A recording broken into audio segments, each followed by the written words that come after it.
Election day, it's just 6 weeks away, and Mayor Bill de Blasio looks to be cruising to re-election. But he couldn't be more different than his predecessor, a guy who served 3 terms at City Hall. Of course, I'm talking about Michael Bloomberg. Well, a new book called A Billionaire's Ambition, it tells his story. And I recently sat down with its author, Chris McNickle. It's always a challenge to encapsulate a whole book in 10 minutes, but let's give it a shot. Really, what's made clear here is information, a desire for the facts. It's kind of a continuum throughout his career. And as you put in the book, kind of by accident to a certain degree, the path that Michael Bloomberg saw for himself after a very successful beginning run at Salomon Brothers wasn't to run information technology. The other partners kind of parked him there. And that's obviously where the Bloomberg terminals were born out of here, but that wasn't the original intent. Well, that's right. Michael Bloomberg was a very successful investment banker, and the glory in investment banking comes in getting deals done and making lots of money for the bank. And he did that for a time very successfully, but then he ran into some problems. He had some conflicts with some partners. The particular department he was in seemed to have run its course, and so they moved him aside to become head of information technology, which is a critical function, but not one of the ones that directly makes money for the bank. But Bloomberg took advantage of that to understand what people in the financial industry needed as far as information was concerned and how to get it to them. And that was the starting point of what became a global empire that last count I saw had Mr. Bloomberg's net worth valued at over $46 billion.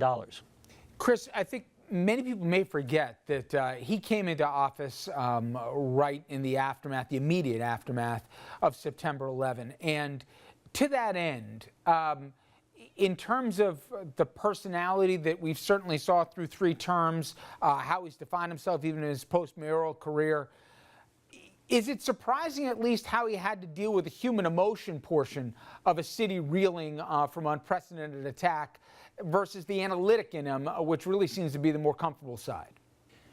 In some ways it is. Michael Bloomberg is intensely analytical. He's fact-based. He's a very disciplined decision maker.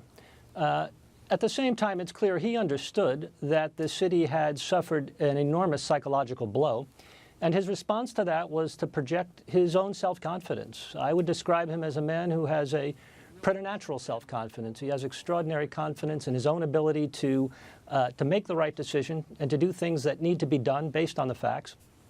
And he projected that across the city. And I think at that moment in time, it was enormously helpful for the city to have a man willing to look at the facts without sugarcoating them, interpret what needs to be done, and make decisions so that the city could move forward and not get stuck in a horrible place where it surely was immediately after 9/11. And he did it in unique ways. First of all, politically, Republican kind of in name only. He'd be, I guess, the poster child for Rhino. In fact, he abandoned the party label through his time as mayor. But he wasn't beholden to any political party. He did have that preternatural confidence, which kind of made him his own political party. But he also changed things as small as offices, got rid of them, putting cubicles. But he made data, as you said, information, the crux of everything he did. And there's a story you tell in the book where he was shocked when he asked the simple question of how many city employees are there, and that couldn't be answered. It kind of was emblematic of how he changed the whole way things were done, and everything, in answer to a question, was never the gut, it was the fact. Well, that's right. And you raise a number of issues there. One of them is that Bloomberg insisted on the facts, and New York City actually has pretty good financial controls and pretty good information available in comparison to many other municipalities. It's a legacy of the disastrous experience of the mid-1970s when the fiscal crisis hit New York City and a range of financial control agencies were created. So he actually had a good starting point, but it still was not up to his standards. And he raised the standards of city government with respect to information gathering and analytics while he was mayor. And also, he was enormously transparent. The information that his team gathered, the decisions they made, the reports that they developed on which decisions were based, they were made available to a degree that differed very significantly from many of his predecessors, in particular Mayor Giuliani, who kept things much closer to the vest even after decisions were made as far as releasing information to the city. And I want to get into shortly with you, Chris, a report card of sorts on his time in office. But speaking of his time in office and the 3rd term, and you're pretty unsparing here in terms of how that got done and how the third term, basically the Mike Bloomberg rule, was put into effect.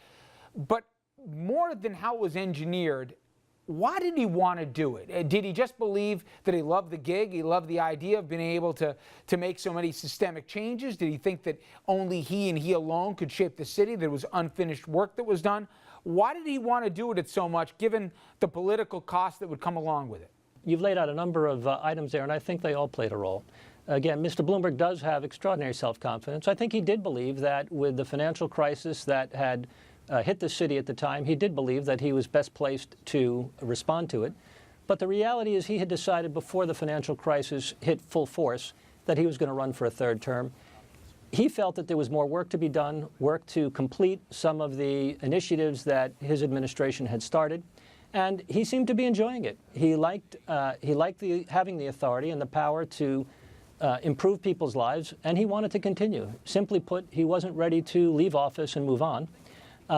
And with his extraordinary wealth, his extraordinary power and influence, the influence of his philanthropic donations, he was able to push City Council to pass a law that allowed him to run for a third term, even though twice New Yorkers in citywide referendums had said that they wanted their elected officials limited to 2. It was one of the areas where, in an otherwise very, very successful run as mayor, I believe Mr. Bloomberg made a bad decision. And down deep, and I know you spoke to both supporters and critics of it, do you think if he had to do it over again, he would have left more on a high note after the second term with his approval ratings far higher than at the end of his third and final term when there were obviously much less? Well, if you're asking, would he have left on a higher note, I think the answer to that is yes. As you say, the polls say so. If you're asking, does Mr. Bloomberg have regrets about it? I doubt it. He's not prone to that. He made the decisions he made at a moment in time based on the information that was available to him and his view of what was best for the city and what he thought he could accomplish. And he's not a man who looks back. He only looks forward. It's a little bit back to the idea of a Wall Street trader. They're only as good as their next trade, not their last trade. That's a saying on the street, and I think Mr. Bloomberg still lives by it. Again, the book, everyone, Bloomberg, A Billionaire's Ambition. Chris McNickle, the author. And Chris, I appreciate it. Thank you very much. Thank you, Richard. And coming up next, we'll take a look at some local headlines, so please stay with us.